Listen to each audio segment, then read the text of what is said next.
old saying that when you marry someone, you marry their whole family. And we all know what that means. We've got a lot more people that we deal with, and hopefully deal with them well. And I think we could maybe extrapolate a little further on that and say when you admit somebody, you admit their whole family. Because you'll often find that the family will be involved, and we will have to help guide them and direct them. Managing challenging family situations can be a difficult part of a caregiver's job. But responding to families' needs, requests, and concerns is an important part of providing quality resident care. During this video, we will focus on methods you can use to prevent challenging family situations, things you can do to avoid problems in the future. We will also utilize scenarios and case studies to demonstrate techniques you can implement to respond to challenging family situations when they arise. Remember, the family and other responsible parties are a critically important part of the resident care team. There's no question in my mind that the family is an unrecognized and unused resource in many cases. We need to value the family, and when I say family, I also mean close friends. And as a facility, we will find a great load of information and a great load of support as volunteers and as just emotional supports if we can build relationships with the family.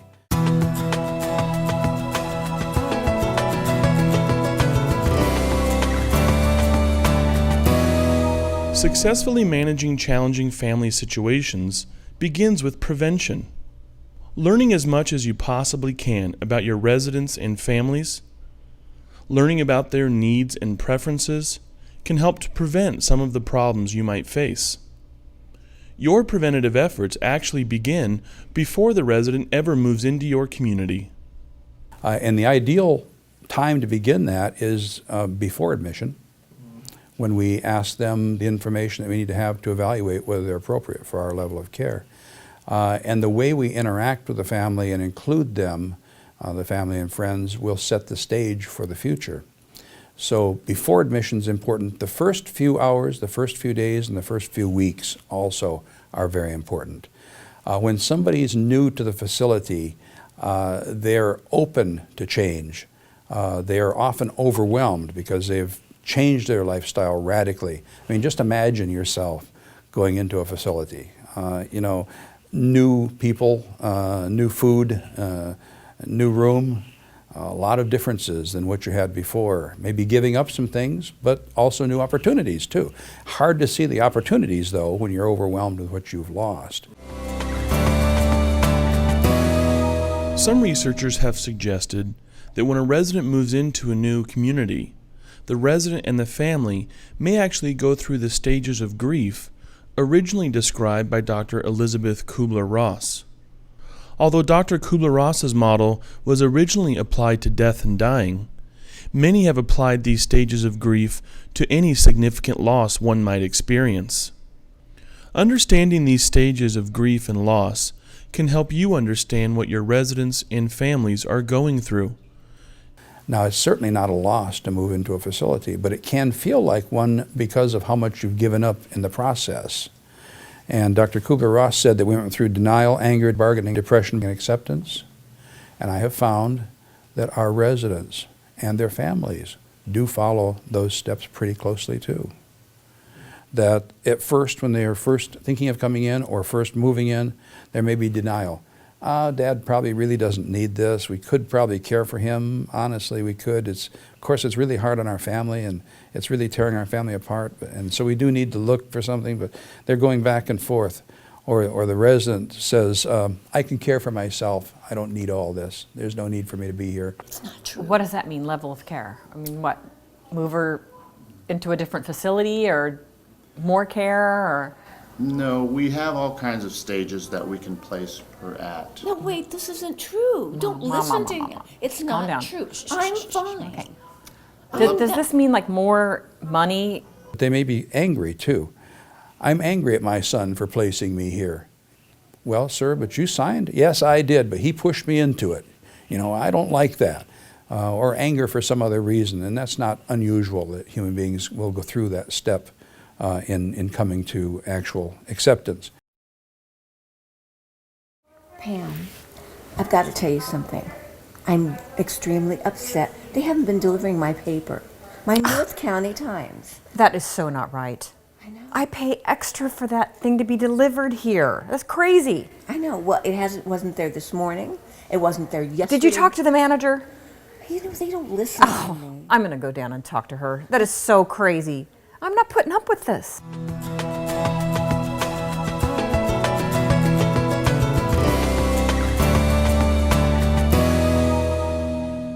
And sometimes we'll go into the bargaining process. Like the resident will say, if I'm good, maybe I can go back home and be independent. Or sometimes they think if I'm bad, maybe they'll get rid of me and I'll go back home and become independent. And the family will say things like, if I do this admission, will it make everything all better? Can you make everything all better for us? Will it come out the way we want it? I'm uncertain about the future, but I'll bargain. I'll try to do what I can to get what I need. After they work through some of the anger, they often go into a depression or a guilt kind of feeling. Oh, I've lost so much, the resident says. I've given up so much, and now what have I got? And the family says things like, oh, I feel guilty. I feel terrible. I made this placement, and I'm not sure that Dad wanted it, but it is the best thing for him, but I feel really bad about it and feel guilty. And then finally, Dr. Kubler-Ross says we reach acceptance, and we say something like, I've made some new friends here, the resident said. This is a nice place. This is like a cruise ship, They come and they sweep the floors and they make my bed and they feed me and they take care of me. Or the family says something like, oh my gosh, I enjoyed actually visiting with Dad for the first time. We sat down and we talked and we walked out in the rose garden and he showed me some of the roses you have here that are identical to the ones he had. What a neat thing. That they finally reach acceptance. Of course, some people move to that more quickly and don't have as much transfer trauma as others, but we can help. We can see our role and know that we have a big role in helping them move through to acceptance as soon as possible.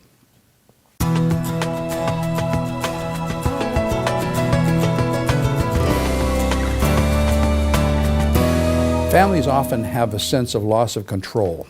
That's often a big issue. Residents, the same. They're in a new setting, new people, things aren't the same. Loss of control is a big deal. So it's important to discuss with the family and with the resident who works there, what they do, why we do what we do. One thing I would strongly recommend, if you can, is introduce the individual and their family members to as many of your staff as you can, and reintroduce them, if you can, over and over until they feel comfortable and they know their name. And let them know that they're a valued part now of your program. Now, I can adjust my schedule for the resident. It's hard for the resident to adjust their schedule for me. They've just gone through a huge amount of adjustment, a huge amount of change in their lives. And now maybe I'm asking them to bathe at a different time than they normally do. Is that reasonable? Actually, it's not. I think we should be able to change for that. We should be able to listen to what their needs are and many times adjust to their needs rather than expecting them to adjust to ours. Find out what their normal routines were. What were their typical meals? What was their sleep-wake cycle? When did they bathe? When did they be up and about and active? And if it's different from our schedule, maybe we need to adjust our schedule a little bit. One of the big issues that sometimes gets forgotten on admission is spiritual supports. If at all possible, if they have a spiritual leader, if they have a religion, and there's someone involved with them on that level, have that person come out at admission or shortly thereafter and spend some time there. That will validate what you're doing and strengthen greatly their comfort. One thing we can do with families that I think is real important is we can provide training for them. We need to have handouts whenever possible that tell them as much as possible about our facility and how it functions and what we're doing there. But also, if we have trainings for the staff that don't include any information that isn't supposed to be shared. You know, if it's just general training, we should ask the families to come to those too. Because when you train with someone and experience them as an equal, you trust someone, and that starts to build up the connections that we want to have with families. Now, not all families can make it. A lot of families don't even want to be there. But if they find out there's a free training and free information, they'll quite often show up just to find out what that is. And in the process, they start connecting with you and with the staff and with the facility in ways that they never thought possible. Encourage family visits. Encourage families, more than one if possible, to come out. Mealtime, of course, is always good. Helping out with activities. One big one is most people like to help. Almost all human beings I've worked with, if you say to them, please help me, they will. They'd love to. And so when families realize that you want them there as volunteers to help out, then they're not only doing something good for their relative, but they're doing something good for the whole community. And before long, they're starting to count on you and count you as one of their friends.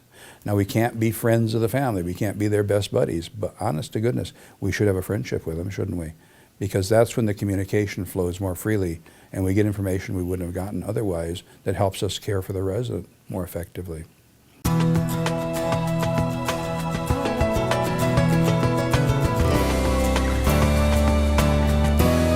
There are many things you can do to help create positive interactions with the families of your residents. And believe it or not, it begins with something as simple as using their name. One thing I always keep in mind is use their name a lot. If you use their name a lot, it helps them to feel like you really know who they are. And that's true for residents and for families. If you've ever bought a car or gotten involved in some kind of a deal, you know that the person who's probably on the other side of the table was trained to use your name over and over and over. You even get tired of hearing it after a while. But that's probably the favorite word in the language, is your own name. If the staff is working with an angry family member, listen, write, share, be open to what they have to say. And if at all possible, acknowledge that they have these concerns and that their concerns are reasonable, that we got to listen to them and see what they have to say. Mom, I think that you're not getting all your meds. Well, what makes you think that? Because you're reverting back to some of your old behavior. And I know it's hard for you to see it sometimes, but I totally notice it, and Joe noticed it the other day when we were here. I don't know what you're talking about. I'm fine. I'm sure. Let me see. I can't remember. I think I had my last pill yesterday. But how often am I supposed to have them? You get 4 different meds 3 times a day, Mom. Oh. I'm just not getting a good vibe from the staff here. It just seems like they're so not on top of what's going on. Well, they're very busy. Well, we're paying a lot of money for you to stay here and be taken care of, and you need your medication. I know. I'm fine. I'm sure I'm fine. They know what they're doing. Stop protecting them, Mom. I don't think they know what they're doing. Ed, I don't think my mom's getting her medications on a regular basis. I see her reverting back to her old behavior. Ed, I know you're new here. We went through the same stuff with the old management, and they promised us, and she still wasn't getting her meds. What can you do for us? Well, what we'll do is we're going to go back and check the records, make sure all the documentation is there and proper. We will do our staff training as usual and continue to make sure your mother is getting her medication as required. This isn't the first time that I've complained. You're a new guy on board. The other people, it was the same thing. I really hope that you can do some changes for me because we're really not happy with this.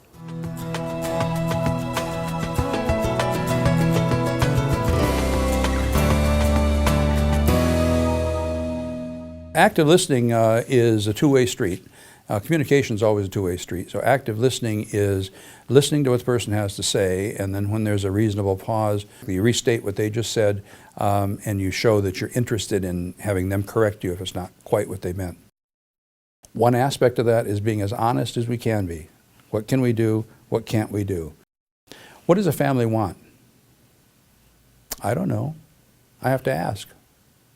What is it you're looking for? What are you expecting? And let them tell you. Let them tell you what they expect, what their desires are, what they're hoping for. I can't always give them everything. I sometimes have to set limits and say, I can't do that, or legally I can't do that, or because of the regulations we can't do that. But at least they know I'm thinking about it and that I cared. I can't have these monthly bills from an ambulance company for her going to the hospital for a simple emergency. I don't want you calling 911. Please call me first. And don't take me to that hospital. That's a terrible place. The care is terrible. I don't want to go. Mom, Please, calm down. Don't let them take me there. It's a terrible hospital. They Calm left me all down. by myself. Can't you just not call them for like 10 minutes? Just let me come over and assess the situation, see what's up with her. I want my daughter with me. I don't want to go to that place by myself. I understand. We will do everything in our power to make sure you are contacted right away, but we must contact 911 as our first call.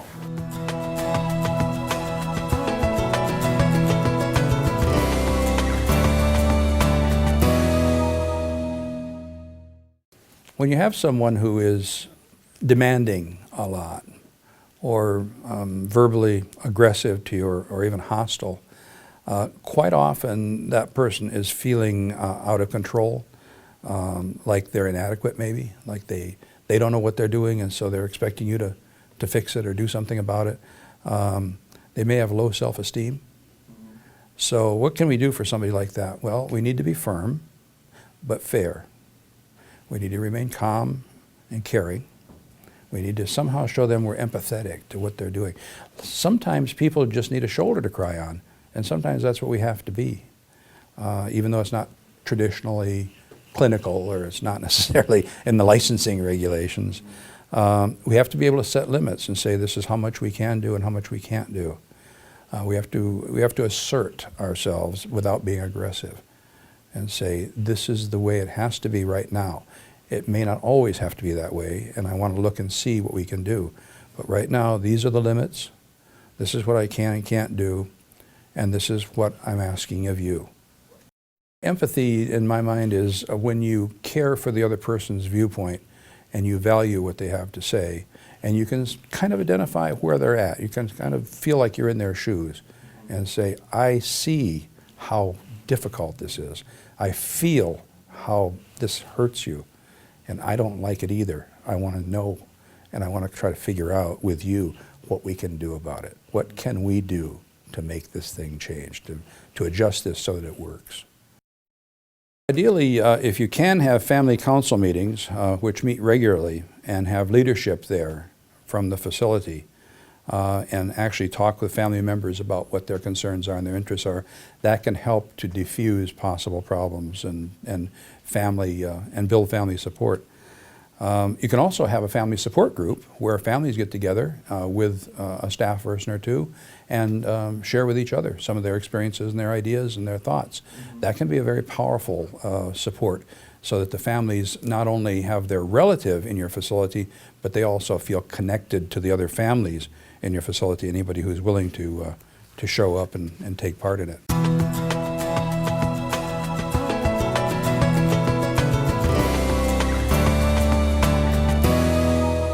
The support you provide for the families of your residents is so important. Rather than dreading family interactions, look for ways to make those interactions as positive as possible. Should a serious situation ever arise, be sure to refer the family member immediately to your supervisor, executive director, or administrator. And always, of course, document all family interactions. Sometimes family members feel that they are unnecessary now because the person's getting the care that they need. Sometimes family members feel that this new facility has sort of taken over dad or mom's life. Now dad and mom don't want to come home on the holidays because they've got all their friends over there, and they can feel sort of left out and not important. We don't want that to happen, do we? We want the family to feel included as much as possible in everything that we're doing and have a good relationship with them.